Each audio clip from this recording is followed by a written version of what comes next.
Donc, Robert Guédiguian nous fait l'honneur d'être présent ce soir après la projection pour pouvoir débattre avec vous. C'est vraiment un fait exceptionnel. Pour ma part, je suis une inconditionnelle de Guédiguian et je pense que je n'ai pas le monopole, qu'il y a beaucoup de personnes qui sont dans mon cas. Donc, après la projection, je vous serai très reconnaissante de bien vouloir rester pour profiter de ce moment exceptionnel d'échange. Et je vais passer la parole à Maurice Tinchamp, donc de notre association, qui est l'architecte de cette activité ciné-citoyen. Bonsoir. Donc, ce film, j'y suis très attaché parce que c'était son 6e film. Et en 1995, au Festival de Cannes, dans une petite section parallèle, je vois ce film qui n'avait pas de distributeur. Donc, je me suis empressé de le distribuer. Et ça a été une belle aventure parce que l'homme, Robert Guédiguian, est exceptionnel. Vous avez pu le constater à travers ses films. Et donc, voilà, j'ai été très heureux de le sortir. Donc, pour le premier film du cycle, j'ai voulu vous projeter celui-là. Pour les prochains, on voyagera peut-être un peu plus. On ira au Kilimandjaro et on ira en Arménie. Donc, venez nous voir. Bon, écoutez, à tout à l'heure.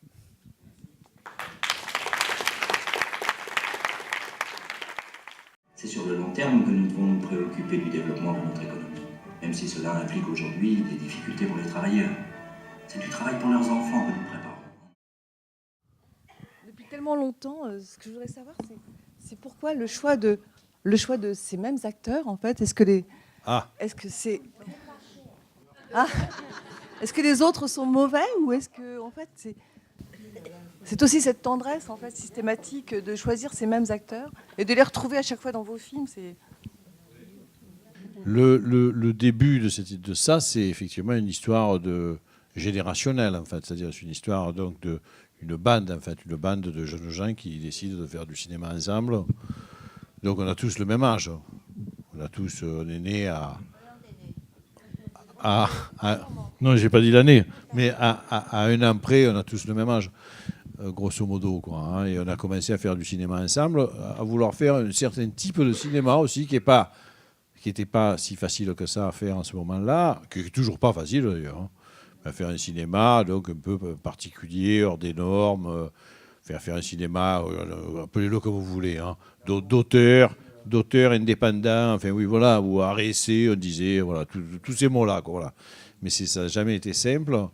Donc c'est vrai que je crois beaucoup d'ailleurs pour continuer à en faire aujourd'hui. Si je conseille à des jeunes gens de travailler de cette manière-là, c'est-à-dire de travailler de manière générationnelle, de trouver des jeunes chefs opérateurs, des jeunes techniciens aussi, parce qu'il n'y a pas que les acteurs, des jeunes acteurs, et voilà quoi, et de travailler en groupe du même âge, j'allais dire. Hein, voilà. Alors après, effectivement, petit à petit. Au bout de 3-4 films, je me suis aperçu que c'était ma manière de faire, en fait. C'est-à-dire qu'au début, je n'avais pas pensé faire 20 films avec les mêmes acteurs. On a fait un parce qu'il fallait le faire comme ça, pour des raisons que je viens d'expliquer. Le second, c'est la suite du premier. On y va, on continue. Ça ne marche toujours pas, d'ailleurs. Le troisième, ça ne va toujours pas. Le quatrième, ça ne va toujours pas. Celui-là, c'est déjà le 6e. Hein. Bon, et ça commence à aller.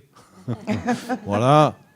Mais on est passé de 20 à 30 ans, quoi, grosso modo, de 25 à 35 ans, enfin, je ne sais pas. Et du coup, on continue. Et ça devient quelque chose pour moi de plus en plus après indispensable. Alors j'ai fait des dérogations, je fais des dérogations sur des sujets, ça c'est peut-être une vraie explication, un peu plus psychologique, un peu plus personnelle. Les personnages principaux de mes films, ça va encore faire bondir Ariane, mais ont toujours mon âge en fait. Donc j'ai continué à raconter des histoires. Si vous regardez de près, dans mes 20 films, les personnages ont toujours mon âge, en fait, principaux. Hein. Sauf quelques dérogations. Je veux dire, L'Armée du crime, c'est un film sur la résistance française, sur les étrangers dans la résistance française. Mitterrand, évidemment, c'est tout à fait le promeneur, c'est tout à fait autre chose. Donc il y a quelques dérogations comme ça. Mais les films que je fais qui partent de mon inspiration personnelle, c'est toujours des personnages de mon âge. Donc je continue à raconter mes histoires à travers ces acteurs avec qui j'ai commencé et avec des personnages principaux qui ont toujours mon âge. Voilà. Donc. Oui, bonsoir Ascaride et bonsoir Monsieur Guédiguian. Moi, après ce film, évidemment, nous en sortons tous absolument bouleversés. Et heureusement que vous avez énormément de talent pour avoir fait beaucoup de films après, parce que malheureusement, ce film est toujours d'actualité aujourd'hui. Et ça, c'est ce qui est le plus difficile à supporter.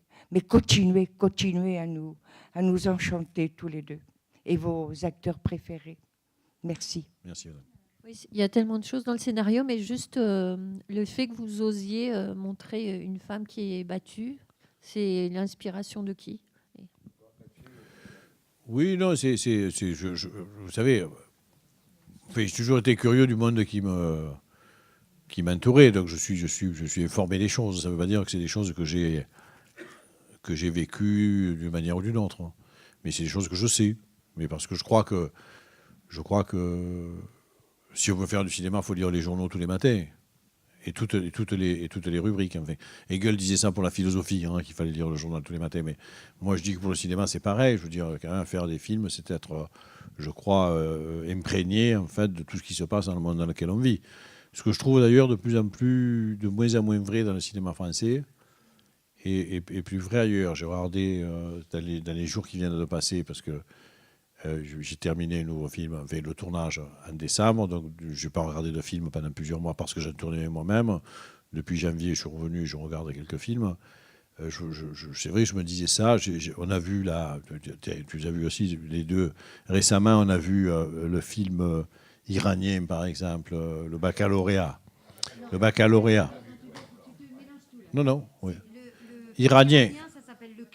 Oui, c'est ça. Le client et le baccalauréat, c'est le roumain, tu as raison. On a vu ces deux films-là, et voilà des films qui, je crois que ces auteurs-là, sans faire aucune enquête, ça raconte mais énormément de choses sur ces deux sociétés-là. C'est des films mais qui sont chargés d'informations, de faits, de touches sur la Roumanie aujourd'hui, sur l'Iran aujourd'hui, extrêmement fortes. Et je crois que c'est des films que j'aime, moi. C'est des films qui sont aussi chargés que ça. Donc, vous voyez, j'ai pas...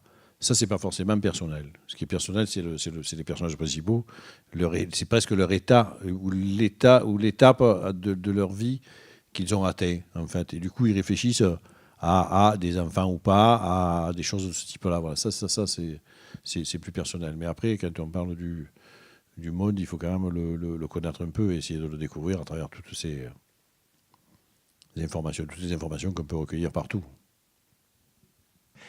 Dans tous vos films, il y a toujours un moment où c'est ici. Il y a toujours un moment où vous mangez tous ensemble. Enfin, il y a une sorte de repas partagé, enfin, systématiquement. Hein. Là, on a vu les oursinades en particulier.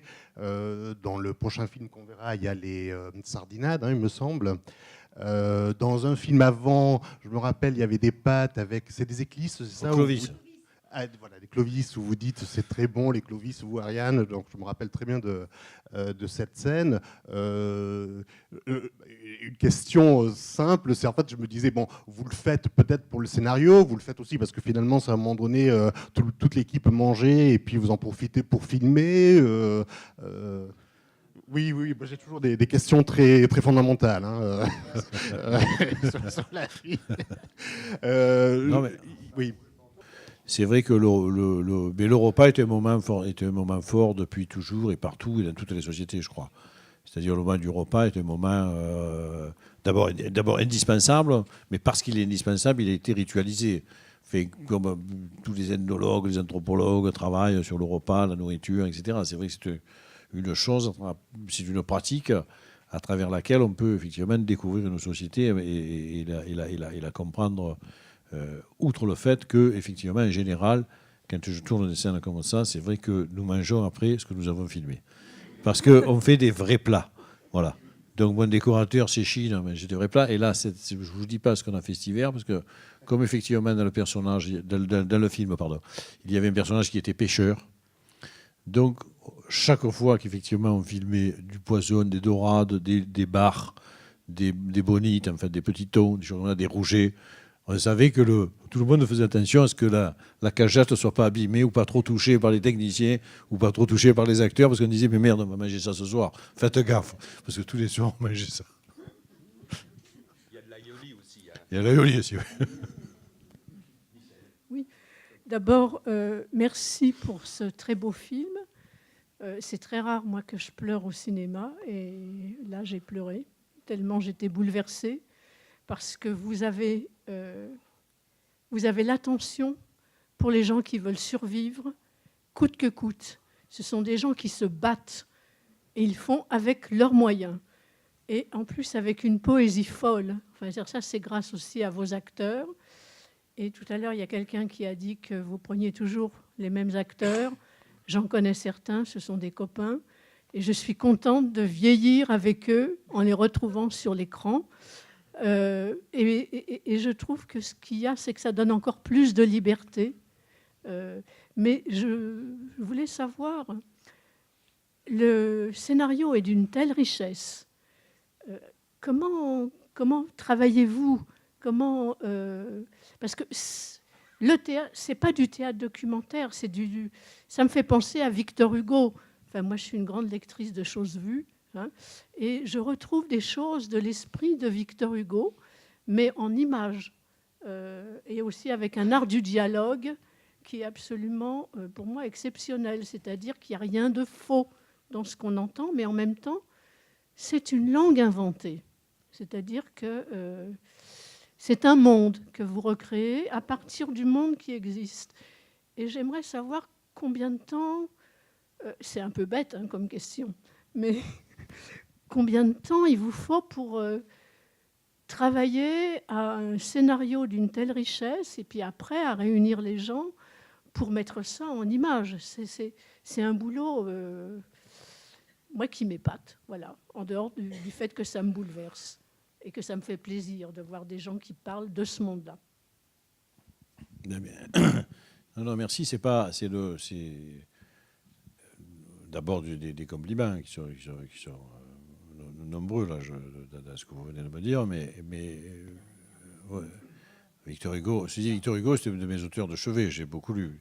Les Neiges du Kilimandjaro, c'est directement inspiré de Victor Hugo, des pauvres gens de Victor Hugo, du poème en fait, du poème de Victor Hugo qui s'appelle Les pauvres gens. Et ce qui est, après je peux pas dire, mais c'est vrai qu'en fait non, on travaille, c'est assez vite fait quoi, en fait, voilà. Mais peut-être parce qu'il y a tous ces fondations-là. Peut-être parce qu'avant, effectivement, comme je disais tout à l'heure à quelqu'un, je lis 18 journaux par jour, moi je sais que pendant des années, j'ai lu Victor Hugo, oui. Pas que Victor Hugo, j'ai lu Brecht, j'ai lu Shakespeare, j'ai eu une formation politique, j'ai toujours milité, j'ai toujours travaillé, j'ai toujours été... Bon. Donc aujourd'hui, peut-être que tout ça est d'une certaine manière... digéré, c'est pas joli, synthétisé, c'est un peu numérique. C'est un peu numérique et c'est un peu... Bon. Tout ça... oui, il fait partie de mon geste. Dès que je fais quelque chose, je suis peut-être sous les auspices en fait de tous ces gens-là, quoi, ou sous leur tutelle, ou sous leur protection. En fait, je veux dire, j'écris sur leurs épaules, en fait, sur les épaules de tous les gens que j'ai lus, de tous les cinéastes que j'ai connus, de tout ce que j'ai vu auparavant. Donc ça va au fond. Après, techniquement, pour répondre à votre question, en fait, on va toujours assez vite, quoi. En général, en 3-4 semaines, il y a un premier jet de scénario. Mais parce qu'il y a eu tout ce travail avant, ce travail, cette formation, on disait avant, ces humanités. Voilà. Vous nourrissez beaucoup de Marseille et des Marseillais, quoi. Il y a matière à... Il y a beaucoup, oui. Beaucoup dans Marseille. Moi, j'ai passé 4 mois. C'est vivant. Bien sûr. Marseille est un de mes... Enfin, c'est la ville dans laquelle je suis né, mais c'est aussi... Et c'est vrai que c'est une ville riche d'histoires, de récits, de croisements de choses, de phrases, oui, de la parole et des mélanges, en fait, aussi. Des mélanges de générations, des mélanges de populations, une espèce de... Voilà, d'ouverture, c'est une frontière aussi, Marseille, quoi. Hein, une espèce de... Bonsoir. Je voulais, avant de vous poser ma question, tout d'abord vous remercier parce que c'est vraiment en regardant vos films que j'ai développé un goût pour le cinéma, que j'ai voulu écrire pour le cinéma et y mêler mon goût pour le militantisme aux histoires que j'écris. Donc tout d'abord, merci, je suis contente de pouvoir vous le dire. Ensuite, j'aurais une question un petit peu plus spécifique à votre collaboration avec Jean-Louis Milesi, parce que vous écrivez la plupart de vos films, enfin vous avez écrit la plupart de vos films avec ce scénariste. Je voulais savoir comment se passait une collaboration scénaristique, en fait. Ce qui s'est passé avec Jean-Louis pendant de nombreuses années ne peut pas servir d'exemple, en fait. C'est-à-dire qu'il s'est passé une... Pourquoi ? Parce qu'il s'est passé une communion, je ne sais pas comment dire, quelque chose de tout à fait fusionnel, en fait, voilà. Donc c'est même pas... On a écrit de toutes les manières ensemble, je revenais du même mot, en fait, donc on avait des affinités électives, et on a écrit comme ça pendant des années beaucoup de scénarios sans s'en apercevoir et sans avoir une méthode. On écrivait, il écrivait, on s'envoyait des choses, on se voyait souvent, on écrivait face à face, enfin, on a tout expérimenté, quoi, là. Mais ça allait tout seul. J'allais dire, c'est un peu comme... j'ai entendu, moi, souvent dire que, je sais pas, que Ennio Morricone et Sergio Leone ne s'étaient jamais parlé, quoi, voilà. Ou je dirais c'est un peu de l'ordre comme en musique, c'est plus facile de parler. D'ailleurs, de Rota Fellini, par exemple, ne se parlaient jamais. Ils ne disaient pas, je voudrais cette musique-là, ça ne tient pas debout. En fait, ils faisaient des choses ensemble et ça fonctionnait, voilà. Donc c'est un peu miraculeux, c'est presque une histoire... voilà. Sinon, après, avec d'autres scénaristes, je travaillais de manière tout à fait, comme tous les scénaristes travaillent parfois, ou sur tous les modes, avec Gilles Thorin, avec qui j'ai fait aussi beaucoup de films, où on travaille de manière plus classique. On parle, il me remet une copie un petit peu plus tard, moi je revois. Donc c'est pas... Vous voyez, il n'y a pas une technique, en fait, d'écriture. Il ne faut jamais oublier quand même qu'il y a toujours ce rapport où même chez les grands scénaristes, une petite frustration souvent, hein, qui est parce que, et c'est la France qui a inventé ça, mais je crois qu'elle a raison, c'est le cinéaste qui est l'auteur du film, hein, quoi qu'il arrive. C'est-à-dire que donc chez les grands cinéastes qui n'ont jamais écrit une ligne, comme Kurosawa, Ken Loach, Clint Eastwood, pour prendre des gens très différents, ils n'ont jamais écrit une ligne de leur film. Mais c'est vrai que c'est des films à eux et pas à leurs scénaristes, c'est sûr. Voilà. Plusieurs choses.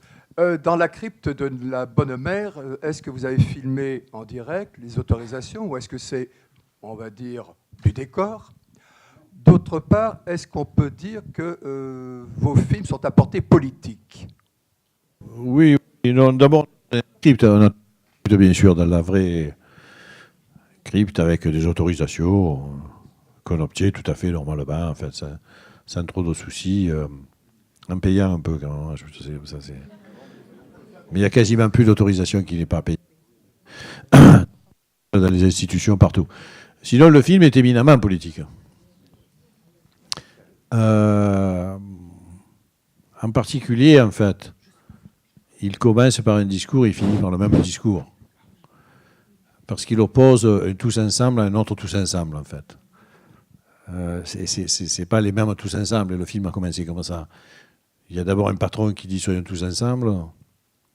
Et à la fin du film, le tous ensemble est un autre. Le tous ensemble, il est du côté de ceux qui sont exploités. Et pas du côté... Il ne mélange pas les exploiteurs et les exploités. Donc il y a cette espèce de mise... tout le film est mis en perspective entre ces deux manières de penser le tous ensemble. Le tous ensemble comme peuple ou le tous ensemble comme plèbe. C'est les deux définitions du mot peuple. Hein. C'est-à-dire l'autre parle du pays. C'est un discours qui continue à être, je pense, très, très important aujourd'hui. Et c'est même ce qui distingue, au début du mouvement ouvrier, c'est Marx qui fait passer le mouvement ouvrier de nous sommes tous frères, le mot d'ordre de la Ligue des Justes en 1848, à prolétaires de tous les pays, unissez-vous, qui est le mot d'ordre de la Première Internationale, une fois que Marx emporte le morceau à Londres. Et donc je suis plutôt du côté de la Première Internationale que du mot d'ordre de nous sommes tous frères. Je ne crois pas que nous soyons tous frères, en fait. Voilà. Il y a des jeunes dont je ne veux pas la fraternité. Le film dit ça. Oui, bonsoir. Madame Mascarène nous a fait le plaisir de venir ce soir. Je voudrais savoir quelle est sa participation en dehors du fait d'être... Ah oui, ouais. Je suis là. En dehors de votre participation en tant qu'actrice, je voulais savoir si vous participiez également au scénario, au film, au montage. Enfin bon. Merci d'avoir une réponse à deux. Je ne participe à rien. Et c'est même une chose très très importante pour moi. C'est-à-dire que je n'aurais pas du tout envie d'intervenir sur le scénario, mais vraiment pas. Parce que l'amusement d'un acteur, c'est de découvrir un scénario et de faire en sorte que cela devienne crédible par un phénomène d'incarnation. Et mon plaisir à moi, c'est d'arriver à trouver tant soit peu une incarnation juste. Donc, si vous voulez, moi, ce que j'aime, il y a des gens qui font du saut à l'élastique, vous voyez. Moi, j'ai très, très peur du vide. Mais par contre, j'adore me jeter dans un personnage. Et après, je n'interviens absolument pas au montage. Je n'interviens nulle part. Si, j'interviens quelque part. C'est comment je rends ce personnage crédible. Ce qui fait que ça va vous émouvoir ou pas. Ce qui fait qu'il va faire en sorte que vous puissiez croire à ce personnage et que vous ayez envie de continuer à le regarder tout au long du film. Mais dans aucun, même avec d'autres réalisateurs ou des choses comme ça, moi, ce qui me plaît, c'est de ne pas savoir, d'arriver et de recevoir. Je reçois les scénarios de Robert comme les autres, en même temps que les autres. Et puis même, je vais vous dire mieux, je suis interdite de séjour dans ma maison quand il écrit. Vous voyez ce que je veux dire? C'est assez compliqué d'ailleurs, parce que je n'ai pas le droit d'être dans la maison. Alors maintenant, on a trouvé un peu une nouvelle formule, c'est-à-dire qu'il s'en va, lui, ailleurs. Parce qu'au bout d'un moment, d'aller voir chez les copines, prendre le thé ou des machins comme ça, vous voyez, c'est fatigant, quoi. Mais c'est comme ça que ça se passe. Et c'est vraiment... Après, par contre, ce qui se passe et qui est cette alchimie étrange est que, effectivement, Jean-Pierre Daroussin, Gérard Mélan et d'autres, nous nous connaissons depuis fort longtemps. Nous sommes forts amis, très forts amis. Quand nous tournons ensemble, chacun travaille sur son personnage, mais presque d'une manière involontaire. Les liens qui nous unissent dans la vie se mélangent aux liens des personnages. C'est-à-dire que ça fait une alchimie étrange, mais pour laquelle on n'est pas responsable. Hein. Ça nous dépasse. La seule chose, c'est un jeu, c'est à celui qui monte le plus haut, qui joue le mieux, qui est le plus crédible. Donc les autres montent aussi. Et c'est en ça la qualité des rapports des personnages. C'est parce qu'on s'amuse, en fait, aussi. Il ne faut jamais oublier que notre travail, ça s'appelle jouer en français. Le jeu, c'est énormément de travail, mais il y a un endroit où il y a cette fonction du jeu, du plaisir, d'inventer, comme un enfant dans une cour d'école. Voilà. Les musiques de vos films, vous utilisez beaucoup. Alors, pourquoi ne demandez-vous pas à des compositeurs actuels présents de composer spécialement pour vos films? Vous puisez, on va dire, dans la musique classique ou dans le jazz, dans autre chose. La musique Il pleut sur Marseille, était-elle une commande spécifique ou la connaissiez-vous auparavant? Merci. Oui. Non. Dans le désordre, donc plutôt, je remonte. Il pleut sur Marseille, c'est une chanson qu'on a tout à fait fabriquée, nous, donc elle n'existait pas. Mais on a demandé à une amie de faire une musique à la manière de Vincent Scotto. Voilà. Donc un petit peu à la manière des années 25-30, voilà. Mais elle n'existe pas. C'est vrai qu'il y a des gens qui pensent que c'est une chanson de ces années-là, mais non, on l'a écrite et utilisée dans plusieurs films ensuite. Hein. Et voilà pour cette musique-là. Sinon, non, l'avantage qu'il y a avec la musique existante, c'est que d'abord je peux la travailler parce qu'elle est là et je peux la travailler moi-même, donc je peux la couper, la monter, enfin faire ce que je veux avec, en toute liberté. Et l'autre avantage qu'il y a, c'est que ça me permet aussi un jeu avec le spectateur qui la connaît, cette musique-là déjà. Donc la musique, elle n'est pas liée à ce film, elle est liée à d'autres choses. Elle est liée à votre biographie à vous. Elle est liée à vos souvenirs personnels. Elle est liée, elle raconte quelque chose. Quand il y a là, si je me souviens de Che Guevara, Hasta Siempre, ou quand il y a Mendelssohn, ou les valses, bien sûr, le Baudet du Bleu, ce sont des choses qui évoquent quelque chose chez vous. Et j'utilise, en fait, la manière de ces musiques-là, la plupart du temps d'ailleurs, il faudrait ajouter une autre chose, et surtout aujourd'hui que j'ai plus de moyens, j'utilise des musiques très très connues. Que ce soit dans le classique ou dans la variété d'ailleurs, j'utilise des morceaux extrêmement connus, très très connus. Et ça met, je pense, ça me permet d'accueillir le spectateur d'ailleurs, parce qu'il a les mêmes références que moi. Ça le met dans un monde sensible en fait. Précis, dans un état, parce qu'il a des souvenirs avec cette musique-là, quoi, voilà. Et puis, évidemment, comme je mets cette musique-là sur certaines images, ça me permet de créer une distance que je trouve idéale entre l'image et la musique, entre le spectateur et ce qu'il voit, c'est-à-dire de le mettre à un endroit où il est suffisamment proche pour être sensible et suffisamment éloigné pour rester intelligent, quoi. Donc, grâce à la musique pour moi est vraiment une manière de mettre à la distance que je souhaite le spectateur de ce qu'il est en train de regarder. Et donc, le Baudet du Bleu est une musique, par définition, j'allais dire, c'est une musique de salon bourgeois, je veux dire, salon viennois, d'un empire décadent, etc. Enfin, je veux dire, cette musique-là, sur des grandes surfaces, et c'est en plus une musique qui parfois est utilisée dans des grandes surfaces. Pour moi, c'est un paradoxe. Pour moi, c'est une espèce de chose ça interroge l'image qu'on voit, ça la met à une distance. Je fais toujours ça. Hasta Siempre, de faire un striptease sur la musique de Che Guevara, c'est hallucinant. C'est absolument pas possible. Voilà. Et pourtant, il faut que ça marche. Et quand ça marche, on se dit, mais merde, il se passe quelque chose. C'est pas possible qu'il y ait striptease et que ça raconte Che Guevara, Cuba, la révolution cubaine, etc., etc. Bon, voilà. Et après, on comprend. Oui, c'est une question pour Madame Ascaride. Vous nous avez parlé qu'avant le film, il y avait l'étanchéité totale. Ça se comprend. Oui. Mais après, vous êtes un couple. Est-ce que vous devisez sur l'œuvre de votre époux? Est-ce que vous comparez l'œuvre de votre époux à d'autres films que vous avez tournés avec d'autres réalisateurs? Je veux dire, avant, on a compris. Après, comment ça se vit? C'est l'enfer. Non, d'abord, là, par exemple, vous voyez, on vient de terminer de tourner, il est en montage. J'y vais pas. Je vais rien voir. Le jour où il dira qu'il y aura une projection, il va faire des projections pour des gens, pour son distributeur, pour des gens dont la vie compte pour lui et tout ça, j'y vais toujours pas. J'attends qu'il me demande de venir. Je n'irai pas avant. Il faut... vous savez, la première fois qu'on a fait un film ensemble, on a failli se tuer l'un l'autre. C'est très compliqué. Le faire du cinéma, c'est quelque chose qui marche, c'est très hiérarchique, quoi. Chacun à son poste.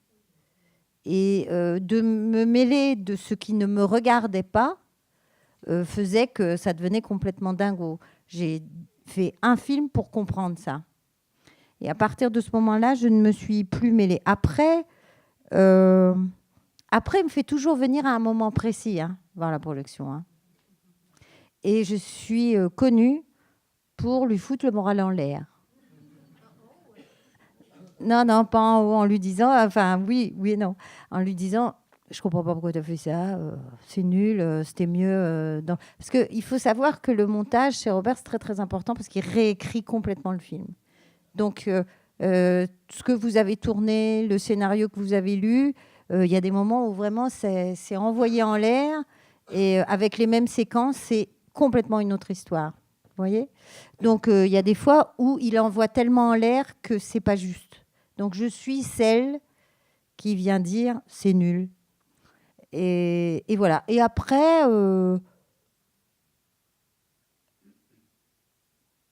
fait, on se parle pas beaucoup à ce niveau-là.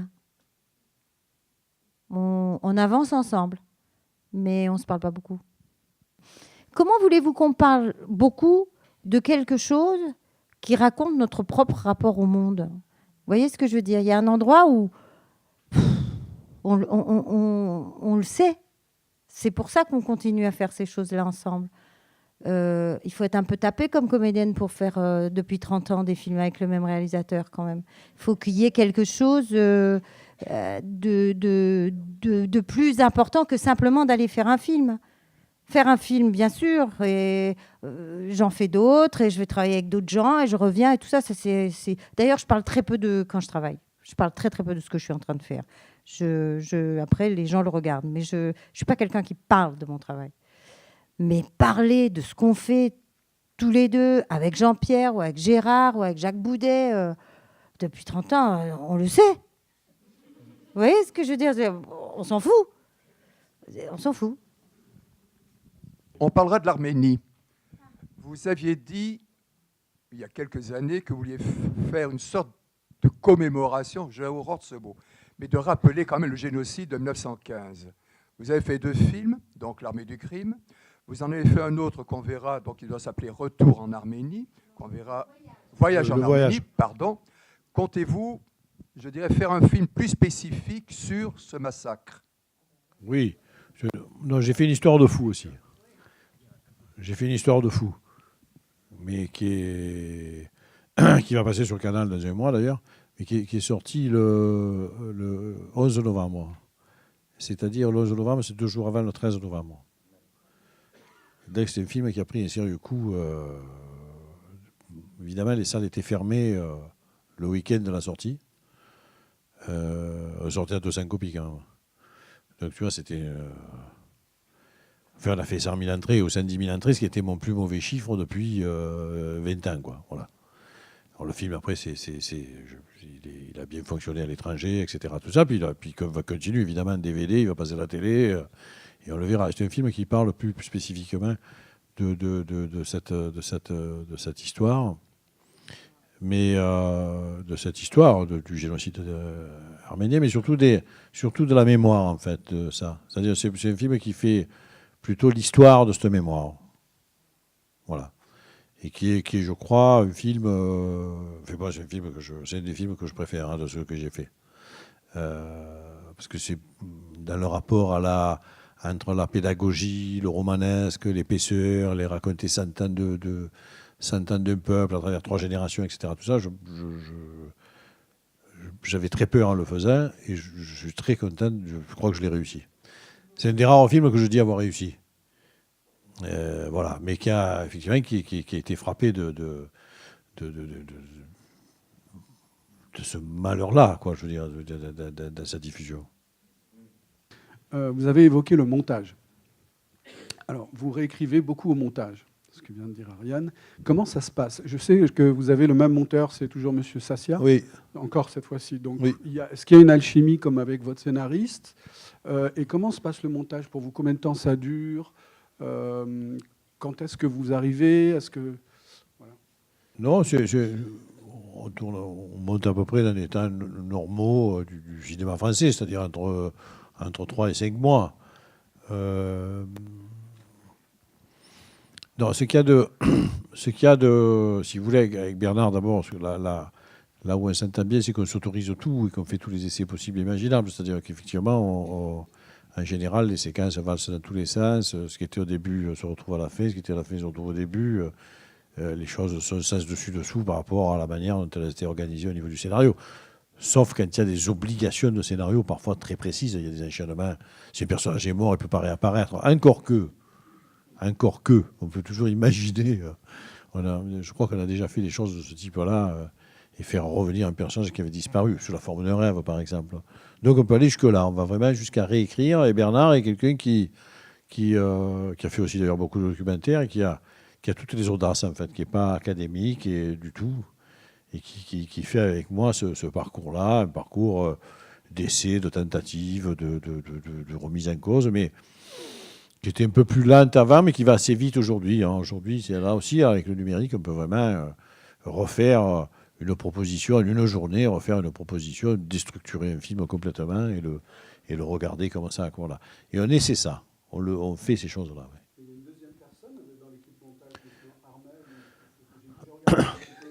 Non, Armel, c'est le mixage.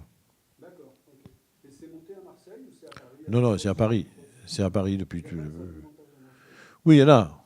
Il y en a. Mais j'ai jamais en fait travaillé à Marseille en fait. Enfin, pardon, j'ai toujours tourné à Marseille.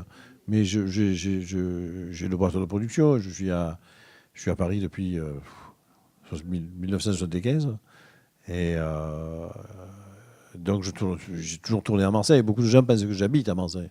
Mais j'y suis très peu en fait. J'ai mes bureaux à Paris et je suis toujours à Paris, quoi. Ma question, c'est pour Ariane Ascaride. En fait, je vais profiter de ma position de présidente pour essayer de boucler quelque chose dans la mesure du possible. En introduction, vous n'étiez pas là, je ne sais pas si Maurice vous en a fait part. Tous les ans, ça fait maintenant la 3e année, nous avons pris, en tant que notre association DLP 15, de commémorer les victimes de la rafle du Veldiv. Et pour cette raison, au mois de mai, nous passons toujours un film et après, il y a des témoignages. Et je sais que vous avez fait un superbe film, Les Héritiers. Est-ce qu'on pourrait envisager de le programmer pour 2018 ?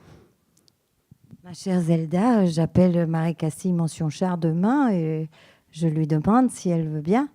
Ça m'étonnerait qu'elle dise non. Super, Voilà. Merci. C'est au sujet du film, là, du début du film, avec tout ce panoramique sur les panneaux d'annonces lumineuses, Carrefour, je ne sais plus quoi. Enfin, oui. C'est un peu effrayant parce que c'est vrai que dans ces années-là, on abusait de ces éclairages à l'entrée des villes. Et moi, je n'aimais pas ça du tout quand j'arrivais dans une ville et que je voyais des tas de panneaux publicitaires, que ce soit lumineux ou pas lumineux. Et là, c'était l'époque, 95, ça. Donc, mais en plus, c'est deux mondes différents. Le monde de la super consommation et puis ce petit monde clos que vous nous montrez par la suite, là, qui quand même de temps en temps va dans une grande surface en essayant de piquer des collants, parce que c'est tellement cher que ça fait envie, quoi. Mais c'est deux mondes tellement différents que je trouve triste qu'on soit encore dans cette super consommation, quoi. Alors qu'il y a tant de choses, ne serait-ce que regarder un coup de soleil sur la mer à Marseille, ben voilà. Mais le film m'a beaucoup plu. Merci. Je le vois.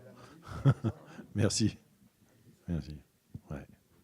Vous osez, pareil, donc 95, vous osez parler de l'euthanasie. Vous osez déjà parler de l'euthanasie, de la parentalité. Enfin, bon, c'est même topo en ce moment, quoi. Bah oui.